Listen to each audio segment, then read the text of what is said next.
ஒரு ஊரில் ஒரு ஞானி இருக்கிறார். ரொம்ப பெரிய ஞானி. ரொம்ப வயசாகிட்டுது. கடைசி காலத்தில் அவர்கிட்ட சில பேர் வந்தாங்க.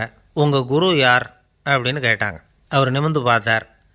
எனக்கு ஆயிரக்கணக்கான குருமார்கள் உண்டு. அவங்க பேரெல்லாம் சொல்லணும்னா இந்த காலம் பத்தாது. ஆனால் முக்கியமான ஒரு 3 பேரை பற்றி மட்டும் உங்களுக்கு சொல்கிறேன் அப்படின்னாராம். அப்புறம் சொன்னார், அந்த 3 பேரில் ஒருத்தன் ஒரு திருடன். ஒரு சமயம் ஒரு பாலைவனம் வழியாக நான் போய்கிட்டு இருந்தேன். அப்போது வழி தவறி போய் ஒரு கிராமத்துக்கு போயிட்டேன். அது இருட்டு நேரம், நடுராத்திரி, ஊரே உறங்கி போச்சு. அந்த நேரத்தில் ஒரு ஆள் மட்டும் ஒரு வீட்டு சுவத்தில் ஏதோ பண்ணி உள்ளே நுழையிறதுக்கு முயற்சி பண்ணிகிட்ருக்கிறான். அவங்கிட்ட போய் நான் இன்றைக்கி இங்கே எங்கே தங்க முடியும் அப்படின்னு கேட்டேன். அதுக்கு அவன், இந்த ராத்திரி வேளையில் அது ரொம்ப சிரமம், ஒரு திருடனோட உங்களால் தங்க முடியும்னா நீங்கள் என்னோட தங்கலாம் அப்படின்னா. நான் அவங்க கூட 1 மாதம் தங்கியிருந்தேன். ஒவ்வொரு நாள் ராத்திரியும் இப்போ நான் என்னுடைய வேலைக்கு போகிறேன், நீங்கள் ஓய்வு எடுத்துக்கோங்க அப்படின்னு சொல்லிவிட்டு போவான். அவன் திரும்பி வந்த உடனே உனக்கு ஏதாவது கிடச்சிதான்னு நான் கேட்பேன். அதுக்கு அவன், இன்றைக்கி ராத்திரி ஒன்றும் இல்லை, நாளைக்கு மறுபடியும் முயற்சி பண்ணுவேன் அப்படின்பா. எப்பவும் அவன் நம்பிக்கை இழந்ததே கிடையாது. எப்பவும் சந்தோஷமாகவே இருப்பான். நானும் ரொம்ப காலமாக தியானம் பண்ணிக்கிட்டே இருந்தேன். ஒன்றுமே நடக்கலை. ஆனால் நான் என்ன பண்ணேன் தெரியுமா? மனசு வருத்தப்படும், நம்பிக்கை இழந்துருவேன். அப்போல்லாம் அந்த திருடனுடைய விடாமுயற்சி தான் ஞாபகத்துக்கு வரும். அதனால் அந்த திருடன் எனக்கு ஒரு குரு. என்னுடைய 2வது குரு யாருன்னா அது ஒரு நாய். இது எப்படின்னா, ஒரு சமயம் எனக்கு ரொம்ப தாகமாக இருந்தது. ஒரு நதியை நோக்கி போய்கிட்டு இருந்தேன். அப்போ ஒரு நாயும் வந்தது. அதுக்கும் தாகம். ஓடி வந்து ஆற்றை பார்த்துது. அதோட நிழல் வந்து ஆற்றுல தெரிஞ்சுது. அதை பார்த்ததும் பயந்துட்டுது. அதாவது அது தன்னுடைய சொந்த உருவத்தையே கண்டு பயந்தது. அதை பார்த்து குறைக்குது, திரும்பி ஓடிச்சு. ஆனால் அதுக்கு தாகம் அதிகமாக இருந்ததுனால அது மறுபடியும் திரும்பி வந்தது. பார்த்தா மறுபடியும் தண்ணியில் நாயோட உருவம் தெரியுது. இப்படி சில தடவை பண்ணிச்சு. இருந்தாலும் கடைசியில் தண்ணியில் குதிச்சுட்டுது துணிஞ்சி. இப்படி குதித்த உடனே அதோட உருவமும் மறைஞ்சுட்டுது. இதை பார்த்தேன். நான் என்ன புரிஞ்சுக்கிட்டேன்னா, எவ்வளவு தான் பயம் இருந்தால் கூட ஒருத்தன் தைரியமாக காரியத்தில் இறங்கணும் அப்படிங்கிறத புரிஞ்சுக்கிட்டேன். இந்த போதனை அந்த நாய்கிட்ட இருந்து எனக்கு கிடைச்சிது. இது ஒன்று. அடுத்தது என்னுடைய 3வது குரு யாருன்னா அது ஒரு சின்ன குழந்தை. நான் ஒரு சமயம் ஒரு நகரத்துக்கு போனேன். அங்கே ஒரு குழந்தை எரிகிற மெழுகுவத்தி ஒன்று எடுத்துக்கிட்டு வந்தது. நான் அந்த குழந்தைய பார்த்து வேடிக்கையாக கேட்டேன், ஏன் பாப்பா, இந்த மெழுகுவத்தியை நீயாவே கொளுத்துனியா அப்படின்னு கேட்டேன். ஆமான்னுது அந்த குழந்தை. சரி, இந்த மெழுகுவத்தி முன்னாடி எரியாமல் இருந்தது, இப்போ எரியுது. இந்த மெழுகுவத்திக்கு வெளிச்சம் எங்கேருந்து வந்தது, அதை எனக்கு காட்ட முடியுமா அப்படின்னு கேட்டேன் அந்த குழந்தைகிட்ட. இதுக்கு அந்த குழந்தை சிரிச்சுக்கிட்டு அந்த மெழுகுவத்தியை ஊதி அணைச்சுட்டுது. அதுக்கப்புறம் என்னை பார்த்து கேட்டுது, இப்போ இந்த மெழுகுவத்தியின் வெளிச்சம் போனதை பார்த்தீங்க இல்லையா, அது எங்கே போச்சுன்னு எனக்கு சொல்லுங்க அப்படின்னுது. அந்த குழந்தை இப்படி கேட்டதும் என்கிட்ட இருந்த ஆணவம் அழிஞ்சுட்டுது. நான் படித்ததெல்லாம் அந்த வினாடியில் சுக்கு நூறாக போட்டுது. என்னுடைய முட்டாள்தனத்தை நான் உணர்ந்தேன் அப்படின்னு இவ்வளவும் அந்த ஞானி விவரமாக சொன்னாராம். அதனால் நாம் இன்னார்கிட்டே இருந்து தான் இதை கற்றுக்கணுங்கிறது இல்லை, யாருக்கிட்டே இருந்தும் எதையும் கற்றுக்கலாம். நம்மால் ஒருத்தன் ஒரு நாய் வளர்த்துக்கிட்டு இருந்தான். அந்த நாய்க்கு வால் கிடையாது. யாரோ ஏற்கனவே வெட்டி எடுத்துட்டாங்க. இந்த நாய் தான் சார் எனக்கு குரு, அதுக்கிட்டே இருந்து கூட நான் பாடம் கற்றுக்கிட்டு இருக்கிறேன் அப்படின்னா.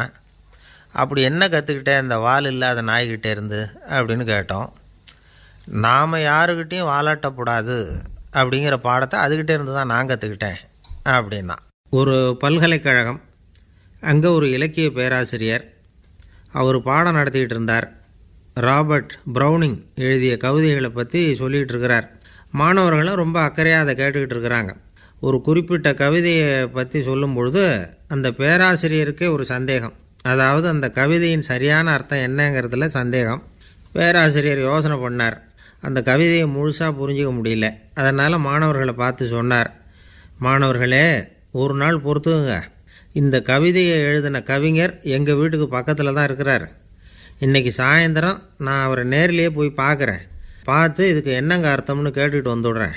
அதுக்கப்புறம் உங்ககிட்ட சொல்கிறேன் அப்படின்னாராம். அன்றைக்கி சாயந்தரமே அந்த பேராசிரியர் கவிஞரை தேடிக்கிட்டு போயிட்டார். கவிஞர் அவங்க வீட்டில் அவர் பாட்டு உட்காந்துருந்தாராம். இவர் போய் அவர் முன்னாடி உட்காந்தார். அப்புறம் கேட்டார், ஐயா, அந்த கவிதையின் முழு பொருள் என்னன்னு தெரிஞ்சுட்டு போகிறதுக்காக வந்திருக்கிறேன் அப்படின்னாராம். எந்த கவிதை அப்படின்னாராம் அவர். இவர் அந்த கவிதையை சொல்லியிருக்கார். கவிஞர் கொஞ்சம் யோசனை பண்ணிவிட்டு அப்புறம் சொன்னாராம், பேராசிரியரே நீங்கள் கொஞ்சம் தாமதமாக வந்துட்டீங்கன்னாராம். இவருக்கு ஒன்றும் புரியல. நீங்கள் என்ன சொல்கிறீங்க? நான் தாமதமாக வந்துட்டேன்னா? நீங்கள் தான் உயிரோடு இருக்கிறீங்களே, அப்படி இருக்கும்பொழுது நான் தாமதமாக வந்துவிட்டேன்னா அது எப்படி அப்படின்னு இவர் குழம்பியிருக்கிறார். இப்போ கவிஞர் சொன்னாராம், ஐயா, நான் உயிரோடு இருக்கிறேன்னா இல்லையாங்கிறது முக்கியம் இல்லை. நான் அந்த கவிதை வரிகளை எழுதினப்போ 2 பேருக்கு அதோட அர்த்தம் தெரிஞ்சிருந்தது. இப்போ ஒரே ஒருத்தருக்கு தான் அதோட அர்த்தம் தெரியும் அப்படின்னாராம். பேராசிரியர் யோசனை பண்ணியிருக்கார். அப்படின்னா அந்த ஒருத்தர் கவிஞர் ராபர்ட் ப்ரௌனிங்கை தவிர வேறு யாராக இருக்க முடியும்? இவர் தான் அப்படிங்கிறத அவர் மனசில் நினச்சிக்கிட்டார். அதனால் சொன்னார், ஐயா, நான் தாமதமாக வரல, அந்த கவிதையின் பொருள் என்ன அது சொல்லுங்கன்னார். பேராசிரியரே, நான் சொல்கிறது உங்களுக்கு புரியலைன்னு நினைக்கிறேன். நான் இந்த வரிகள் எழுதினப்போ 2 பேருக்கு அதோட அர்த்தம் தெரிஞ்சிருந்தது. அந்த 2 பேர் யாருன்னா, ஒருத்தர் ராபர்ட் ப்ரௌனிங், அதாவது நான், இன்னொருத்தர் கடவுள். இப்போ அது கடவுளுக்கு மட்டும்தான் தெரியும். நானே இதை பற்றி பல தடவை யோசனை பண்ணி பார்த்தேன். இது ரொம்ப அழகானது, ஆனாலும் ரொம்ப வழுக்கலானது.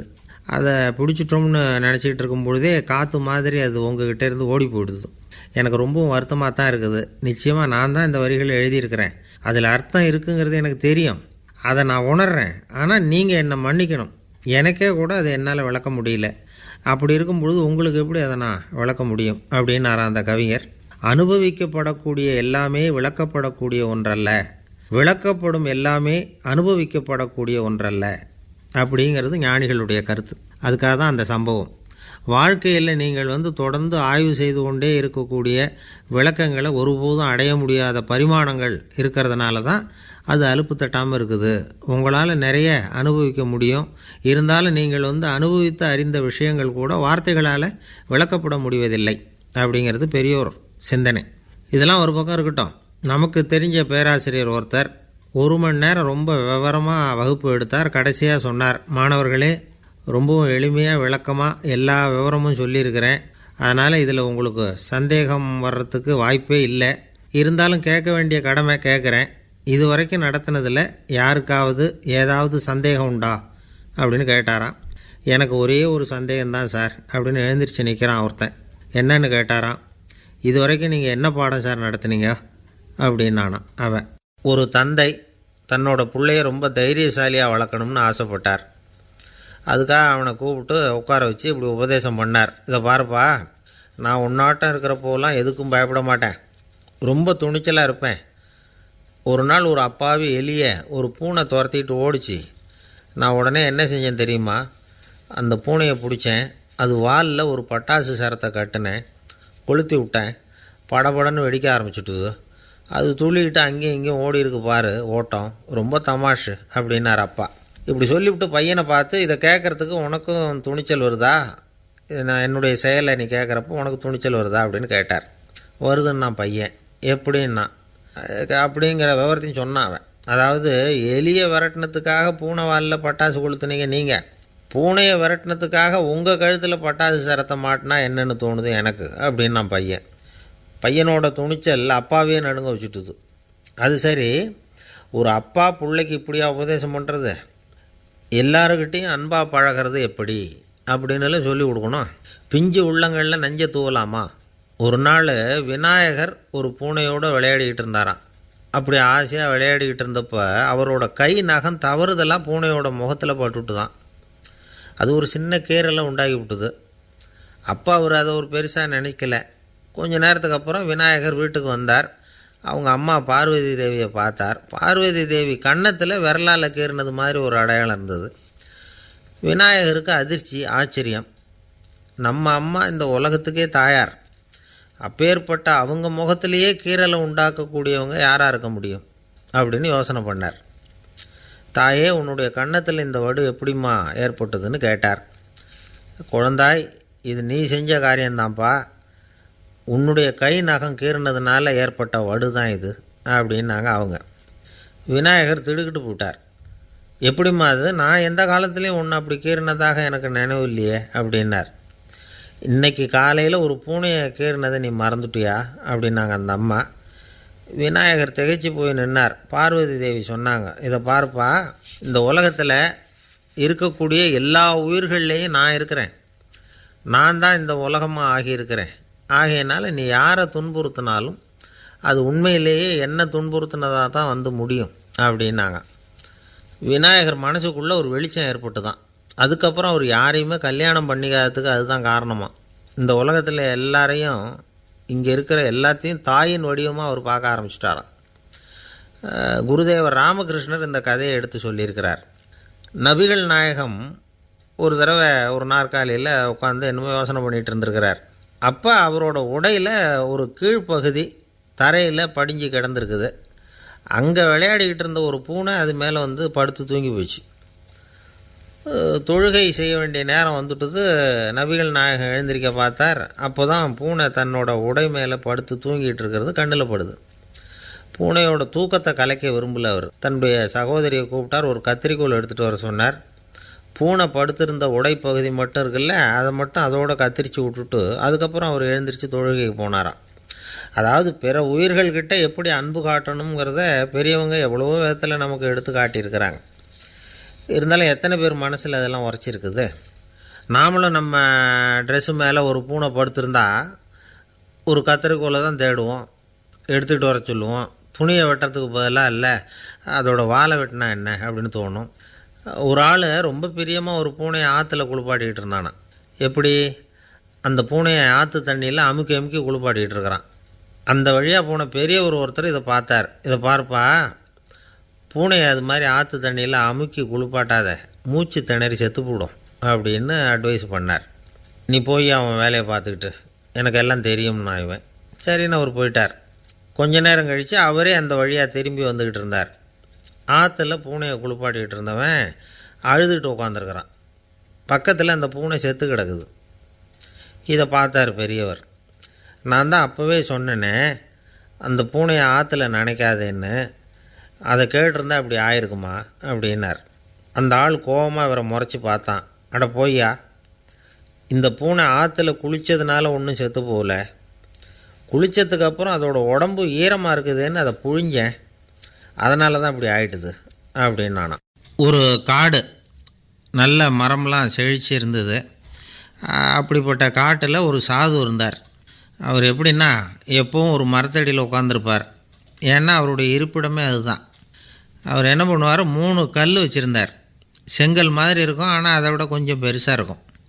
எதுக்கு அந்த 3 கல்லுன்னா அதுதான் அவருடைய படுக்கை. அதாவது தூங்குறப்ப ஒரு கல்லை தலைக்கு கீழே வச்சுக்குவார், இன்னொரு கல்லை இடுப்புக்கு கீழே வச்சுக்குவார், இன்னொரு கல்லை காலுக்கு கீழே வச்சுக்குவார். உடம்பை வந்து அப்படியே ஒரு தகட்டால் மூடிக்குவார். அப்படியே தூங்கி போடுவார். மழை பெய்யுதுன்னு வச்சுங்க, அவர் உடம்பு வந்து 3 கல் மேலே இருக்குதா, அதனால் தண்ணி வந்து அடியில் ஓடி போடும், உடம்பு நனையாது. மேலே தகடு இருக்கிறதுனால மழையும் உடம்புல படாது. அவர் தூக்கமும் கெடாது, நிம்மதியாக தூங்குவார். பகலில் அந்த 3 கல்லையும் ஒரு சேர ஒரு அடுப்பு மாதிரி வச்சு அது மேலே உட்காந்துக்குவார். அதனால் பாம்பு பூச்சி எதுவும் அவரை வந்து தொந்தரவு பண்ணுறதில்ல. அது பாட்டுக்கு நடந்து போயிடும். அவர் பாட்டுக்கு நிம்மதியாக இருப்பார். யாராவது எதையாவது கொண்டுகிட்டு வந்து கொடுத்தா அதை வாங்கி சாப்பிடுவார், அவ்வளவுதான். ஒரு நாள் அந்த நாட்டு அரசன் காட்டுக்கு வேட்டையாட வந்தான். அந்த வழியாக வந்தப்போ இந்த சாது படுத்துருக்கிறத பார்த்தான். பரிதாபப்பட்டான். ஐயோ பாவம், இவர் இப்படி இந்த கல் மேலே உடம்பை வச்சுக்கிட்டு தூங்குறாரே, என்ன பாடுபடுவார். இவரை நாம் வந்து அரண்மனைக்கு அழைச்சிட்டு போய் சுகமாக நிம்மதியாக இருக்கிறதுக்கு வழி செஞ்சு கொடுப்போம், அது ரொம்ப நல்லாயிருக்கும் அப்படின்னு நினச்சான். அப்படி நினச்சிக்கிட்டே அரண்மனைக்கு வந்துட்டான். அதுக்கப்புறம் ஒரு பல்லக்கையும் 2 சேவகர்களையும் காட்டுக்கு அனுப்பி அந்த சாதுவை மெதுவாக இங்கே அழைச்சிட்டு வந்துடுங்க அப்படின்னு சொல்லி அனுப்பி வச்சான்.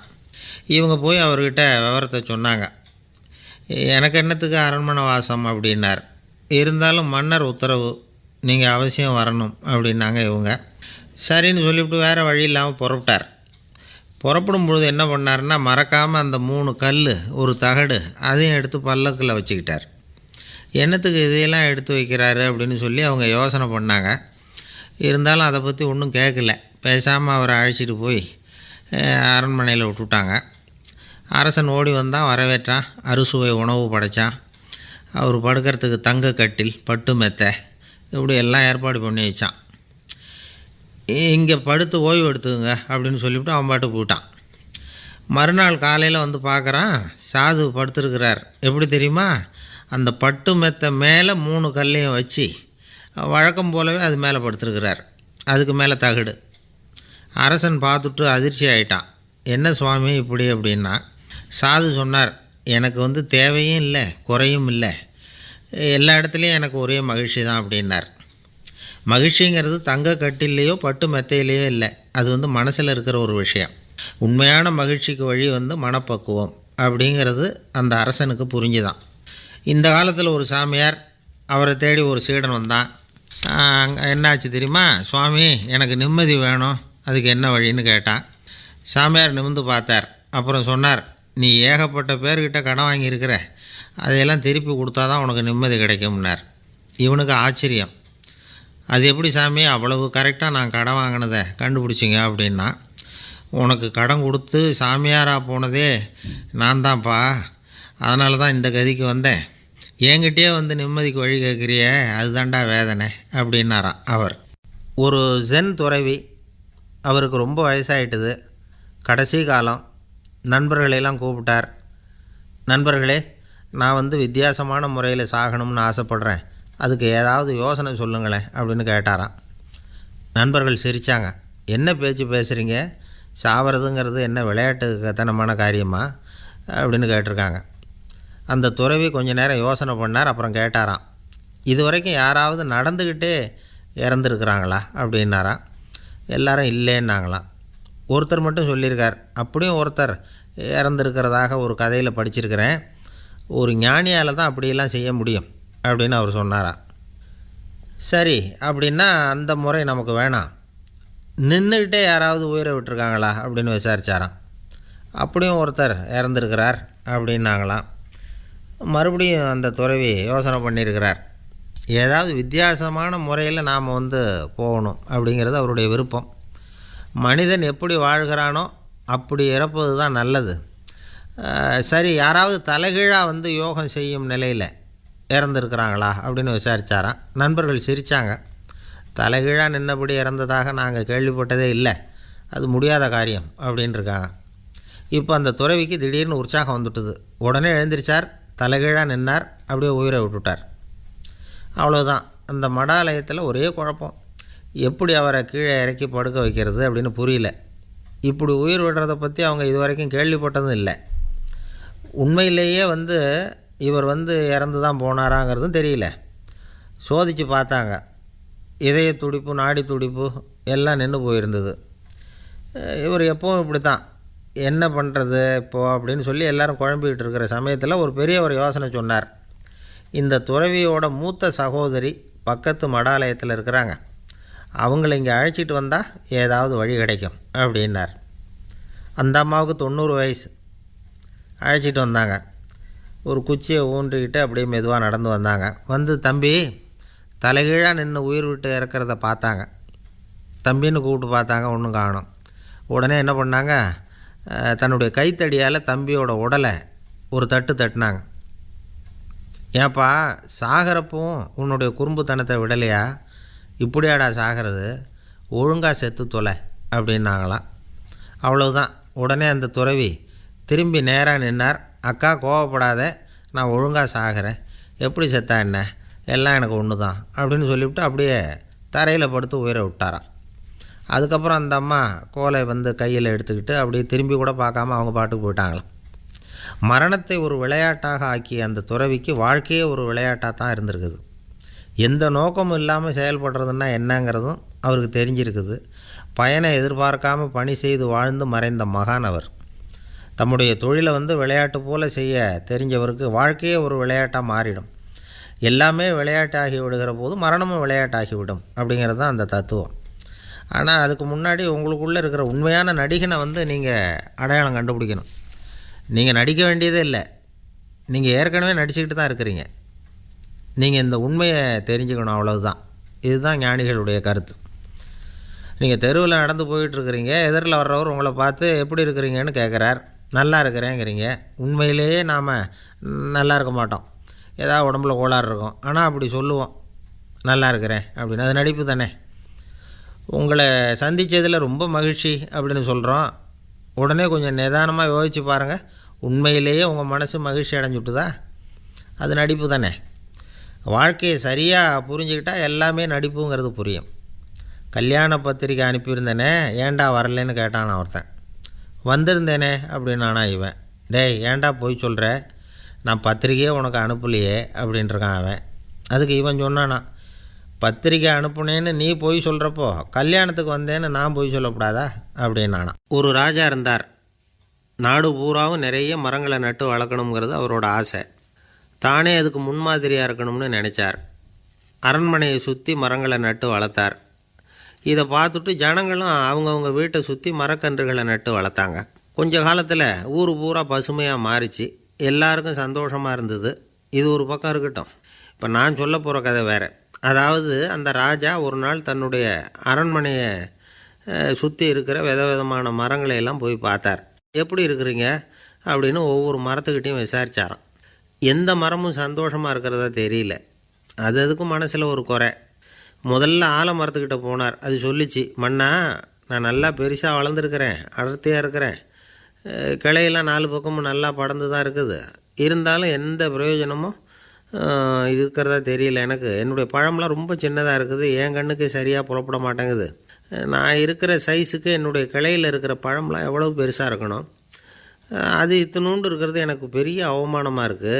இப்படி இங்கே நின்றுக்கிட்டு இருக்கிறதே ரொம்ப கூச்சமாக இருக்குது. ஒரு நல்ல புயல் வந்ததுன்னா பேசாமல் சாஞ்சு விடலாமான்னு பார்க்குறேன் அப்படின்னு புலம்புது ஆலமரம். சரி இருக்கட்டும்னு நினச்சிக்கிட்டு ராஜா அடுத்தபடியாக ஒரு அத்தி மரத்துக்கிட்ட போனார். அதுவும் புலம்ப ஆரம்பிச்சுட்டுது. நான் கூட பெரிய மரம்தான், இல்லை இலையெல்லாம் அழகாக தான் இருக்குது, பழம் அழகாக இருக்குது, இருந்தாலும் உள்ள விஷயம் இல்லையே, அத்தி பழத்தை புட்டு பார்த்தா அத்தனையும் சொத்தை அப்படின்னு பழமொழியே உண்டாயிட்டுதே. இப்படி ஒரு கெட்ட பேரோடு நான் இருக்கணுமா அப்படின்னு புலம்புது அது. சரி இது இருக்கட்டும் அப்படின்னு சொல்லி அடுத்தபடியாக வேப்ப மரத்துக்கிட்ட போனார். அது தன்னுடைய வேதனையை வெளியிட்டது. எனக்கு எவ்வளவோ மருத்துவ குணங்கள்லாம் இருக்கிறதா சொல்லிக்கிறாங்க, இருந்தாலும் என்ன பிரயோஜனம், என்னுடைய பழத்தை மனிதர்கள் யாரும் விரும்பி சாப்பிட்றது இல்லையே அப்படின்னுது.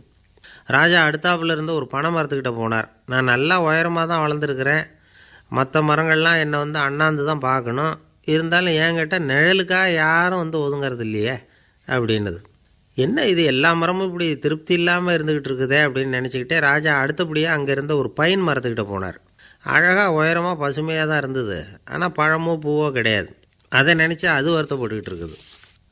ஓக் மரம் அது ஒன்று நின்றுட்டு இருந்தது. அது என்ன சொல்லிச்சுன்னா, இலையுதிர் காலத்தில் என் மேலே இருக்கிற எல்லா இலைகளும் உதிர்ந்து போடுது, முடி கொட்டின மனிதர்கள் மாதிரி மொட்டையாக நான் நிற்க வேண்டியிருக்குது, என்ன வாழ்க்கை இது அப்படின்னு சொல்லி அழுத்துக்கிட்டது. சரி புளிய மரம் என்ன சொல்லுது பார்ப்போம்னு அதுக்கிட்ட போனால், என்னுடைய நிழலில் யாருமே தங்க மாட்டாங்க, உடம்புக்கு சூடுன்னு ஒதுங்கி போயிடுவாங்க, அடிமரத்தை பார்த்திங்கன்னா பட்டையெல்லாம் உறிஞ்சி பார்க்குறதுக்கே கேவலமாக இருப்பேன் அப்படின்னுது அது.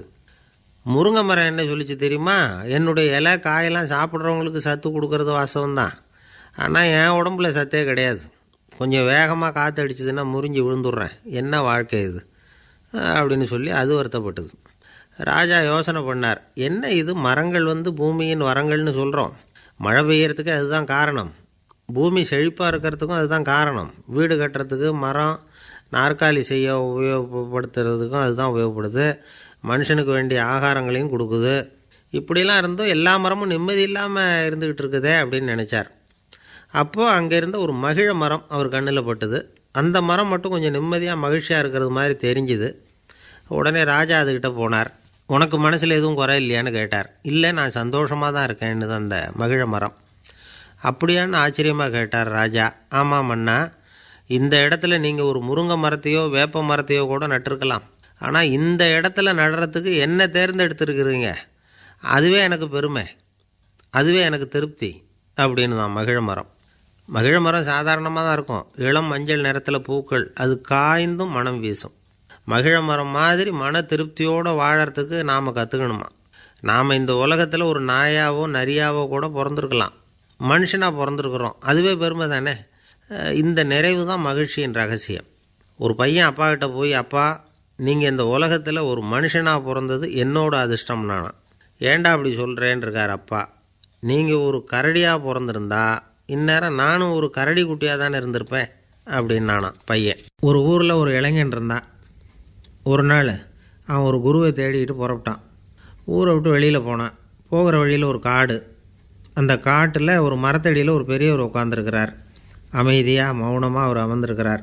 இந்த பெரியவரை விசாரிக்கலாம், குருவை தேடி கண்டுபிடிக்கிறதுக்கு இவர் ஏதாவது ஒரு வழி சொல்லி கொடுப்பார் அப்படின்னு நினச்சிக்கிட்டு அவரை நெருங்கினான். ஐயா, எனக்கு ஒரு குரு தேவை, எங்கே கிடைப்பார், அவரை எப்படி அடையாளம் கண்டுபிடிக்கிறது, அதை பற்றி ஏதாவது விவரம் சொன்னீங்கன்னா நான் கண்டுபிடிச்சிக்குவேன் அப்படின்ட்டுருக்கான். பெரியவர் நிமிர்ந்து பார்த்தார். தம்பி, அது ரொம்ப சுலபம். அவர் வயசானவராக இருப்பார், என்னை விட சுமார் 30 வயசு அதிகமாக இருக்கும். அவர் ஒரு மரத்தடியில் தான் உட்காந்துருப்பார் அப்படின்ட்டுருக்கான். சரிங்க பெரியவரே, அது என்ன மாதிரியான மரம், எப்படி இருக்கும் அப்படின்னு கேட்டிருக்கான். பெரியவர் அந்த விவரங்களையும் சொல்லியிருக்கிறாரு. அது மட்டும் இல்லை, சந்திக்கிற நாள், நேரம், வினாடி முதற்கொண்டு எல்லா விவரங்களையும் துல்லியமாக சொன்னாராம். இவ்வளவு விவரங்களை இவரால் எப்படி சொல்ல முடியுது அப்படின்னு இவனுக்கு ஆச்சரியம். இருந்தாலும் அந்த பெரியவர் கடைசியாக ஒரு விவரம் சொன்னார்.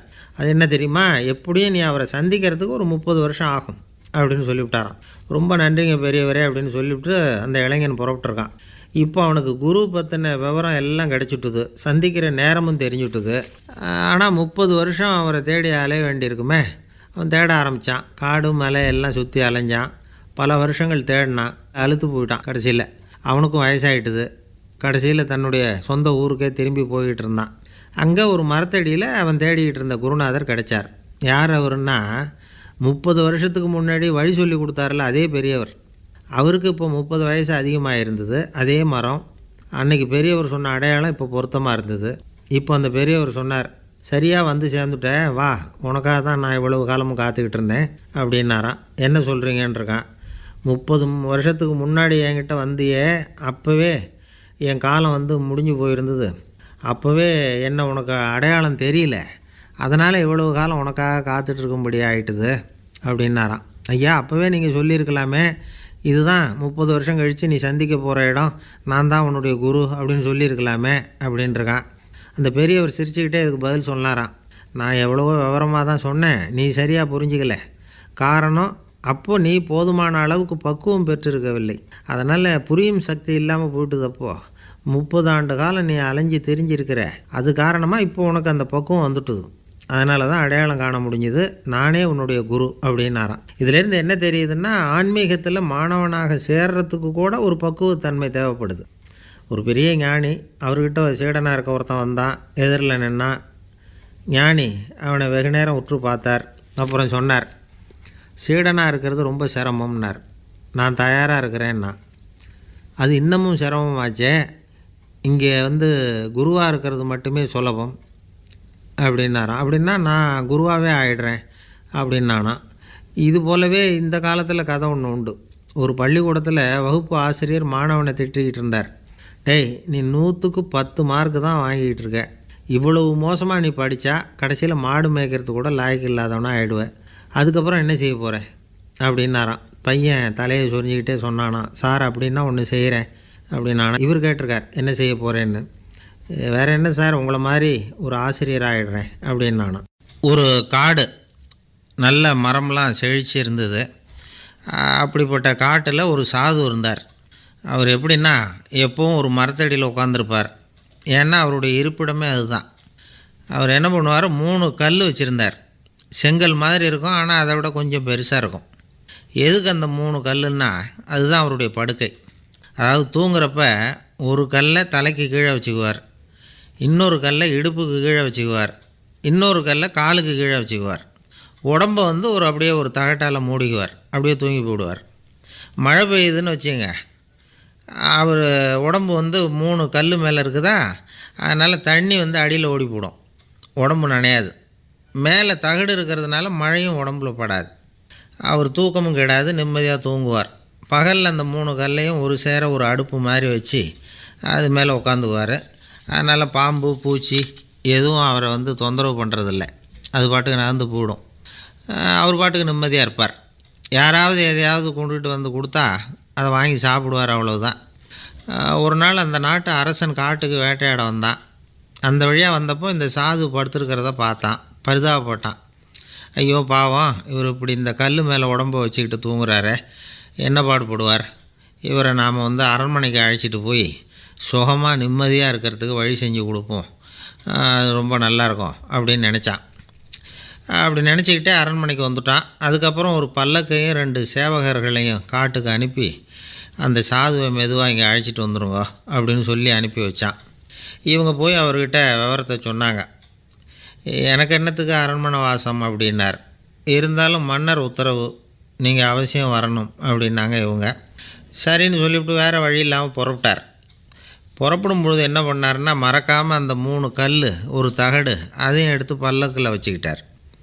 என்னத்துக்கு இதையெல்லாம் எடுத்து வைக்கிறாரு அப்படின்னு சொல்லி அவங்க யோசனை பண்ணாங்க. இருந்தாலும் அதை பற்றி ஒன்றும் கேட்கல. பேசாமல் அவரை அழைச்சிட்டு போய் அரண்மனையில் விட்டுட்டாங்க. அரசன் ஓடி வந்தான், வரவேற்றான், அறுசுவை உணவு படைத்தான். அவர் படுக்கிறதுக்கு தங்க கட்டில், பட்டு மெத்தை, இப்படி எல்லாம் ஏற்பாடு பண்ணி வச்சான். இங்கே படுத்து ஓய்வு எடுத்துங்க அப்படின்னு சொல்லிவிட்டு அவன் பாட்டு போயிட்டான். மறுநாள் காலையில் வந்து பார்க்குறான், சாது படுத்துருக்கிறார். எப்படி தெரியுமா? அந்த பட்டு மெத்தை மேலே 3 கல்லையும் வச்சு வழக்கம் போலவே அது மேலே படுத்துருக்கிறார். அதுக்கு மேலே தகடு. அரசன் பார்த்துட்டு அதிர்ச்சி ஆகிட்டான்.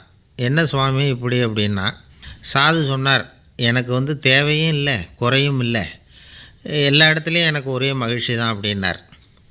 மகிழ்ச்சிங்கிறது தங்க கட்டிலேயோ பட்டு மெத்தையிலேயோ இல்லை, அது மனசில் இருக்கிற ஒரு விஷயம். உண்மையான மகிழ்ச்சிக்கு வழி மனப்பக்குவம் அப்படிங்கிறது அந்த அரசனுக்கு புரிஞ்சுதான். இந்த காலத்தில் ஒரு சாமியார், அவரை தேடி ஒரு சீடன் வந்தான்.